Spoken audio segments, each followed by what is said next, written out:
मेरे YouTube channel पर आप सभी लोगों का स्वागत है। मैं एक छोटी सी कथा लेकर आई हूँ।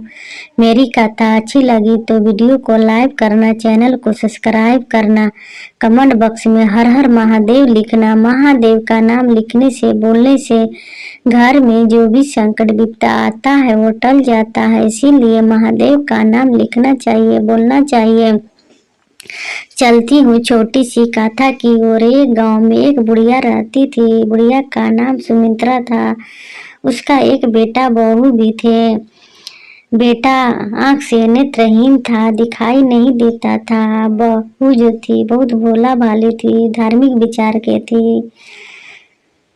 बुढ़िया जो थी महादेव का शिष्य भी थी। महादेव का पूजा पाठ बहुत करती थी। जहाँ भी शिव चर्चा भी होता था वहां चली जाती थी। एक दिन की बात है, बुढ़िया काम की तलाश में गई थी। उस दिन उसको काम नहीं मिला। बेचारी बुढ़िया घर आई। घर आकर बेटा बहू से कहने लगी। बेटा सारा बात सुनकर अपनी माँ से बोलने लगा, माँ ये तो काम मुझे करना चाहिए, आपको करना पड़ता है। इस उम्र में मैं कैसा भागा बेटा हूँ, अपने माँ को कमा कर भी खिला नहीं सकता। माँ बोलने लगी, बेटा आज बोला बोला, आज के बाद ऐसा मत बोलना। तेरी माँ भी जिंदा है, तगड़ी है, कमा के खिला सकती है। फिर बेटा बोलने लगा, माँ निर्मला बहू को भी साथ में ले जाओ क्योंकि आपको हाथ बटाएगी। बुढ़िया बोलने लगी, नहीं बेटा, बहू रहेगी तो तेरा सेवा सत्कार करेगी। कोई पीछे से कोई काम पड़ गया तो तू कैसे करेगा? तेरे साथ तो किसी को न किसी को रहना पड़ेगा। क्यों नहीं, बहू रहेगी, बहू रहेगी तो सेवा सत्कार करेगी, देखभाल भी करेगी। मैं बाहर का काम कर लूंगी। बुढ़िया कह कर चले गई। चलते चलते एक रास्ते में सेठ मिला। सेठ से कहने लगी, हे सेठ जी, कोई काम मिल जाता तो मैं काम कर लेती। सेठ ने बोलने लगा कि बुढ़िया तो देखने में धार्मिक विचार के लग रही है, क्यों नहीं इसको अपने गोदाम में सफैया का काम दे देती हूँ, अनाज साफ करने के लिए। बुढ़िया को अपने गोदाम में लेकर गया। वहाँ पर सब काम बताया। बोलने लगा, मेरे गोदाम में अनाज की सफैया होती है, कर लेगी? बुढ़िया बोली, हाँ मैं कर लूँगी। फिर सेठ बोला कि जाओ कल से आना। बुढ़िया अपने घर आई, सारा बात बताई।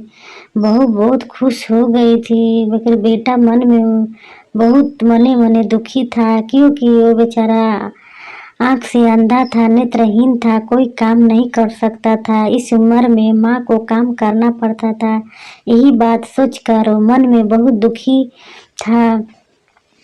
फिर जब सुबह हुआ, इधर उसकी माँ सेठ के घर में काम करने के लिए चले गई। दिन भर उसके घर में अनाज साफ की। जब शाम हुआ, आने लगी तो सेठ ने उसको पैसा दिया। पैसा लेकर अपने घर आई, अपनी बहू को पैसे दी।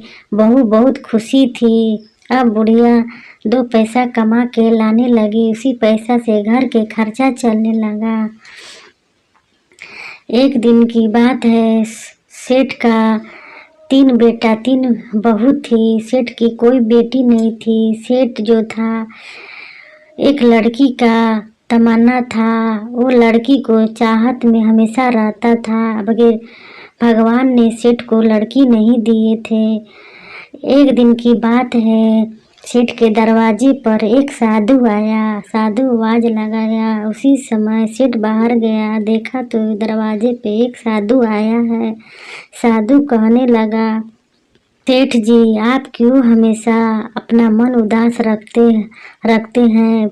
आपको पास तो इतना धन दौलत है, आपको खुश रहना चाहिए। सेठ बोलने लगा, मेरे पास तो धन दौलत सब कुछ है, 3 बहू है, 3 बेटे हैं। मेरा जीवन में एक लड़की का सपना था। मेरे भगवान ने एक लड़की नहीं दिए। मुझे लड़की का चाह बहुत था।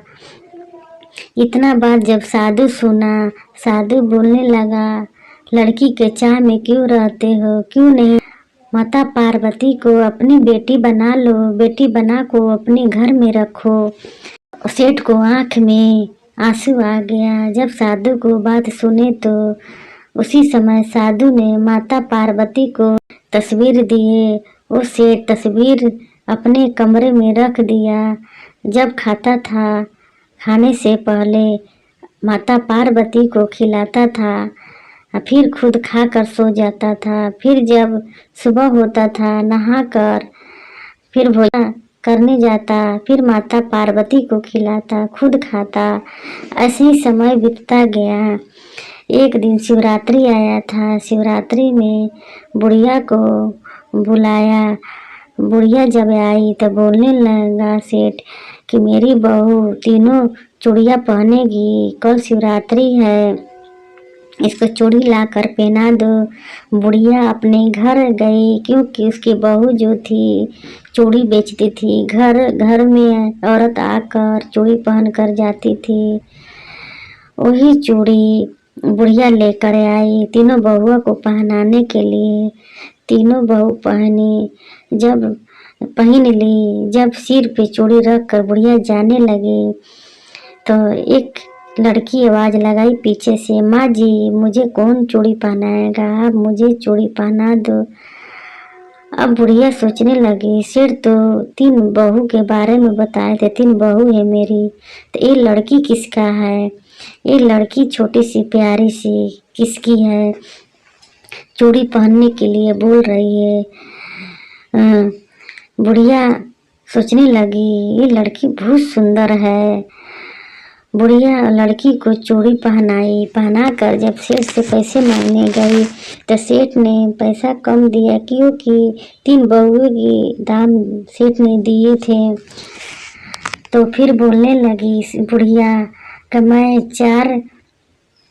चार वो लेडीज को चूड़ी पहनाई हूँ, 3 आपको बहू की, एक लड़की थी आपको घर में। बोलने लगा नहीं मेरी कोई लड़की नहीं है, मेरी 3 बहू है, लड़की कहाँ से आई, आप झूठ बोल रही हो। बुढ़िया को बात सेठ एक भी नहीं सुना।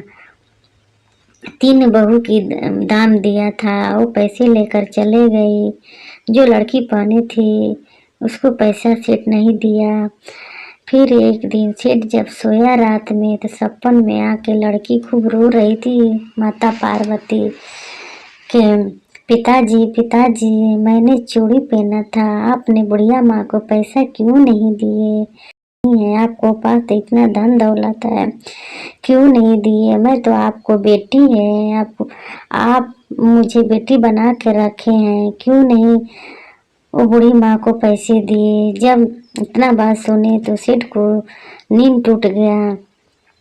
तो सोचने लगा कि मैं क्या देख रहा था, और लड़की आकर मुझे बोल रही है कि मैं आपको बेटी हूँ, मैं चूड़ी पहना था, क्यों नहीं पैसे बुढ़िया माँ को दिए।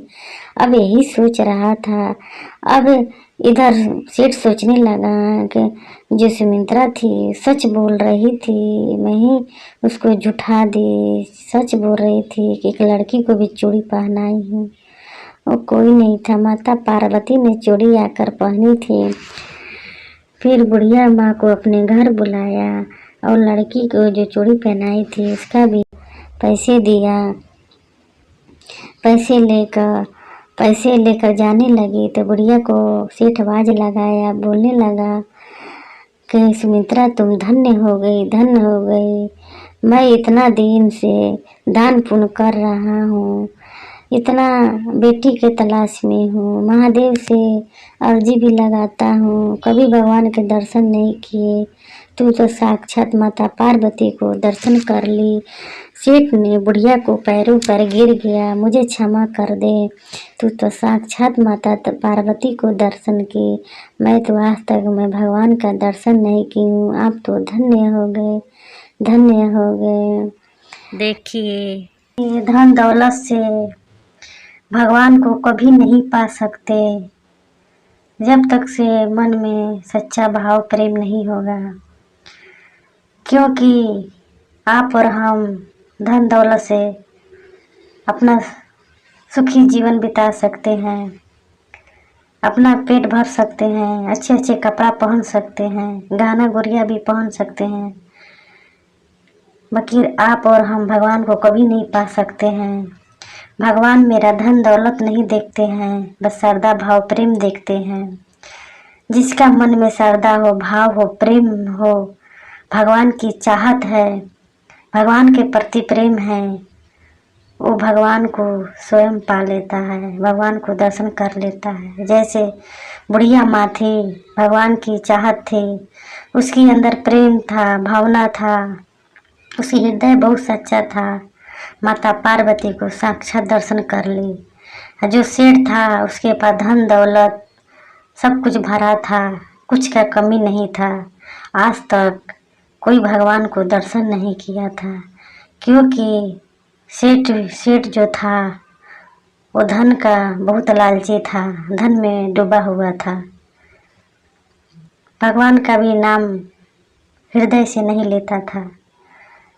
भगवान तो प्रेम के भूखा है, इसीलिए आप और हमको भगवान का नाम लेना चाहिए। काम करते रहो, भगवान का नाम लेते रहो। मेरे महादेव प्रेम के भूखे हैं, माता पार्वती भी प्रेम की भूखी है। इसीलिए बोलते हैं मेरा महादेव बहुत अच्छे हैं, बहुत अच्छे गुरु भी हैं। जो भाई बहन शिव को गुरु नहीं बनाए हैं, शिव को अपना गुरु बनाइए।